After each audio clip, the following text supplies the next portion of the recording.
Assalamualaikum warahmatullahi wabarakatuh. Apa kabar sahabat Tokopedia Indonesia? Ketemu lagi dengan saya Hanafi di Tokopedia Indonesia. Saat ini tanggal 26 Maret 2022 jam 9 ya. Kita sedang grand opening di Desa Saradan, Sugihwara, Kabupaten Madiun ya.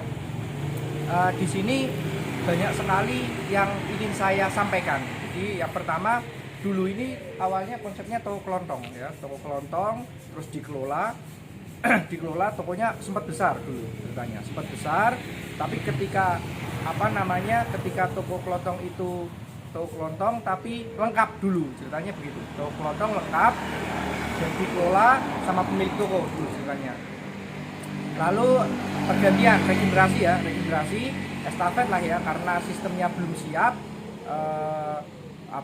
saat estafet penerimanya juga belum siap, sehingga toko itu menjadi omsetnya turun jauh gitu. Lalu pemilik yang baru atau yang menerima estafet ini sharing ke kami Tokopedia Indonesia bagaimana toko ini supaya dikembalikan seperti dulu. Konsepnya begini, kalau untuk mengembalikan seperti dulu itu kan kita tetap sama-sama usaha ya. Saya tidak bisa langsung ngomong ayo bisa, enggak seperti itu konsepnya. Tapi kita Tokopedia Indonesia mempunyai konsep seperti ini. Bagaimana kalau konsepnya diubah seperti ini menjadi ready to serve, supaya nanti konsumen bisa melayani dirinya sendiri. Terus nanti menggunakan tim. Jadi nanti pemilik toko sebagai controlling atau sebagai monitoring gitu. Jadi kita punya konsep itu, saya presentasikan, saya kasih tahu, terus alhamdulillah hari ini sudah dilaksanakan, terus grand opening ya. Persiapannya kurang lebih ini di berapa hari ya? 7 hari. 1 minggu lebih sedikit lah ya, 1 minggu lebih sedikit. Pokoknya kurang dari 10 hari persiapannya. Mulai training sampai dengan buka ini. Ya, itu terus yang kedua ini untuk areanya, ini traffic masuk ya, ini jalan tapi bukan jalan nasional. Terus pemukiman padat penduduk juga dapat, terus kompetitor juga ada, kompetitor nasional ada, jaraknya kurang lebih 4 menit 5 menit ya, 4 menit 5 menit kurang lebih jaraknya.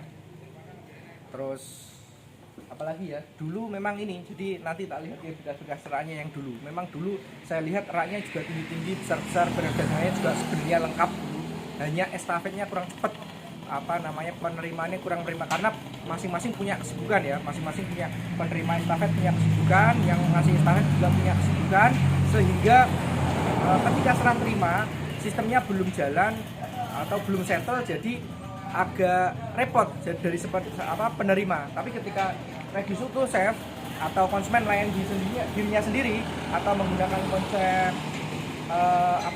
minimarket seperti ini lebih enak nanti kalau estafetnya. Jadi serah terimanya jelas, datanya ada, bisa diukur, bisa dilihat begitu, dan juga datanya juga bisa dibaca.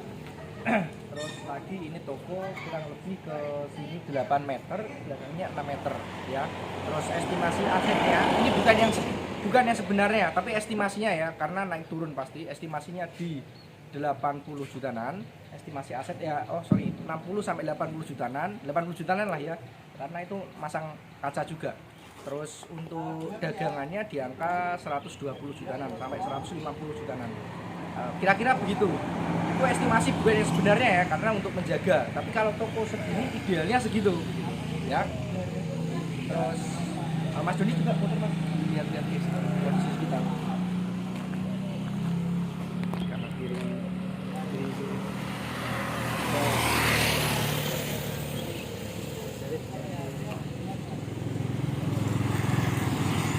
Ya, kondisinya seperti ini ya. Ini perempatan sih sebenarnya, yang ke sana itu jalan, terus lurus sana juga jalan, terus ke sini juga jalan masuk. Nah coba jalan ke sana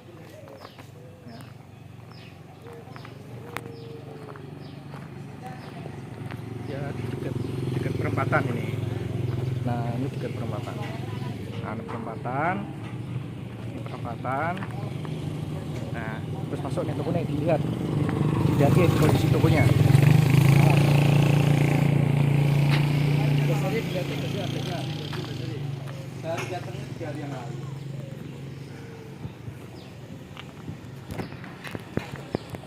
Bawahnya susah tak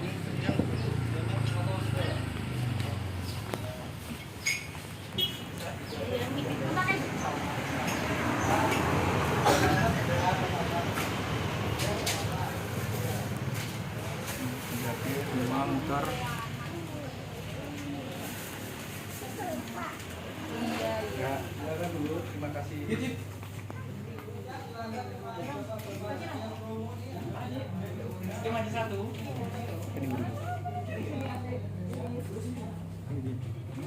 Ini komentar loh, Fit, abang.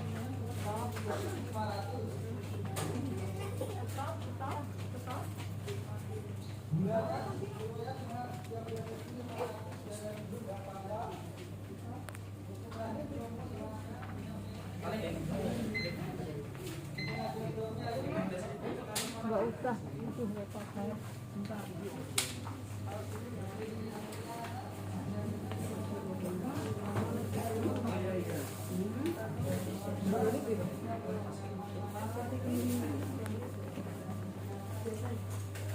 Ayo.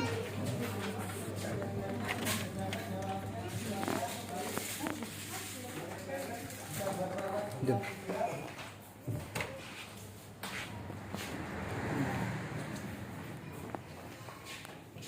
Nah, jadi ini saya sebenarnya ini gudangnya, cuman ini ada barang-barang bekas yang dulu jualnya seperti ini nih. Ini dulu awalnya di sana di dalam. Jualnya kayak gini. Ini sebenarnya lengkap ya, lengkap banget. Cuman karena berkurang terus tidak di repeat order, tidak di PP-kan lagi, tidak jual lagi sehingga tinggal segini. Jadi sebenarnya ini lengkap ya, jualannya lengkap, ada yang macam kayak gini. Lengkap ya sebenarnya. Nanti ini mau dikombinasi, kemungkinan kombinasi ke sana. Di depan juga sudah masih ada.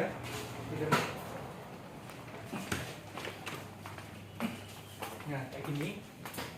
Udah, kita balik lagi di sini. Nah, udah. Ini ya, kelihatan ya. Oke, jadi dulu konsepnya adalah tradisional, terus di-upgrade menjadi minimarket. Nah, terus begini, banyak sekali pertanyaan, Mas nanti izinnya gimana? Misalkan, izinnya itu sama, kita hanya menggunakan ini. Nah, izinnya itu sekarang menggunakan NIB. Sekarang yang terbaru NIB. Ini kita proseskan, kita buatkan. Ada beberapa customer kami atau mitra kami yang juga belum punya NPWP, kita bantu juga bisa. NPWP kita bantu buatkan, terus kita bantu buatkan NIB seperti ini. Ini cukup seperti ini, sudah cukup. Saya kemarin sharing sama kawan yang bekerja di staf pajak atau yang berkompeten di bidangnya. Saya nanya terkait perizinan minimarket lokal itu cukup NIB aja. Iya, cukup NIB aja. Tapi kalau misalkan minimarket nasional itu izinnya banyak, termasuk izin dari tetangga sekitar, izin RT, izin RW, terus analisa AMDAL begitu, macam-macam kalau minimarket nasional. Tapi kalau seperti ini milik pemuda daerah ya, karena punya pemuda daerah sehingga tidak masalah. Begitu konsepnya. Nah, terus selanjutnya ini juga sesuai harapan kami, karena kita nggak mau kita grand opening langsung rame orang, maka untuk jualan minyak gorengnya kita menggunakan harga normal, nggak dibanting ke bawah, karena memang sengaja supaya nanti konsumennya biar langsung real, nggak datang hanya untuk nyari minyak goreng gitu. Jadi memang datang supaya nggak bejubel, sehingga datangnya ya tatil satu masuk, dua masuk, tiga masuk, keluar gitu. Itu lebih yang kita harapkan seperti itu. Alhamdulillah sampai dari pagi sampai sekarang masih kondusif, masih seperti itu terus, tidak ada putusnya, masih keluar masuk konsumennya, alhamdulillah seperti itu. Ya, terus lagi yang mau saya sampaikan gini ya, bagi sahabat toko Mandiri Indonesia yang baru hadir di channel toko YouTube Mandiri Indonesia ini, begini konsepnya. Kita membuat minimarket mandiri adalah yang pertama, tidak ada bisnis yang autopilot, tetap harus dipupuk, harus dijaga, harus dirawat, tetap harus dikembangkan sendiri, karena konsepnya memang mandiri, nggak bisa autopilot. Memang kita harus banyak-banyak sharing, banyak-banyak cari relasi, banyak-banyak cari kenalan supaya kita bisa berkembang. Karena yang mengandalkan tim saja tidak bisa. Jadi milik adalah sebagai controlling atau sebagai pengembang, itu konsepnya. Jadi hal yang bisa dikerjakan tim ya biar dikerjakan tim, yang bisa dikerjakan pemilik ya harus dikerjakan pemilik. Konsepnya begitu. Kalau misalkan mau bisnis yang autopilot, saya sarankan sekali lagi, kalau mau autopilot investasi ke minimarket nasional atau franchise waralaba gitu. Jadi itu memang benar-benar autopilot, tinggal terima laporan, terima transferan, sudah itu aja. Kalau tokonya untung, kalau nggak untung ya nggak dapat transferan, itu aja. Apa iya toko minimarket semuanya untung? Enggak semua untung, ada yang rugi gitu. Namanya juga usaha, nggak mungkin semuanya untung, pasti ada yang rugi. Jadi gitu. Ada yang franchise terus rugi, ada, pasti ada, saya yakin ada. Tapi ada juga yang untungnya besar. Kalaupun misalkan nyicil di bank ya, itu bisa nutup itu dan untung begitu. Maka semua mungkin terjadi di usaha itu, semua mungkin terjadi. Gak ada usaha yang langsung berdiri, langsung settle, langsung RAB-nya atau estimasi atau targetnya sesuai. Oh, aku targetnya omsetnya harus 9 juta, marginnya harus 15% karena saya punya cicilan per bulan 15 juta, saya punya tanggungan seperti ini. Nggak bisa kayak gitu. Namanya usaha itu ya ada deg-degannya, ada wah, besok gimana ya gitu. Nah, ada sepertinya, namanya juga usaha.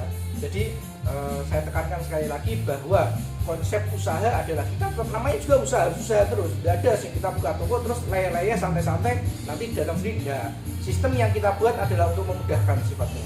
Ya, sekali lagi kalau misalkan sahabat Tokopedia Indonesia yang mau buka toko minimarket sendiri, silahkan bisa di scroll YouTube kami. Banyak sekali edukasi tentang minimarket. Kalau misalkan mau menggunakan jasa kami, silahkan WA admin di kolom deskripsi.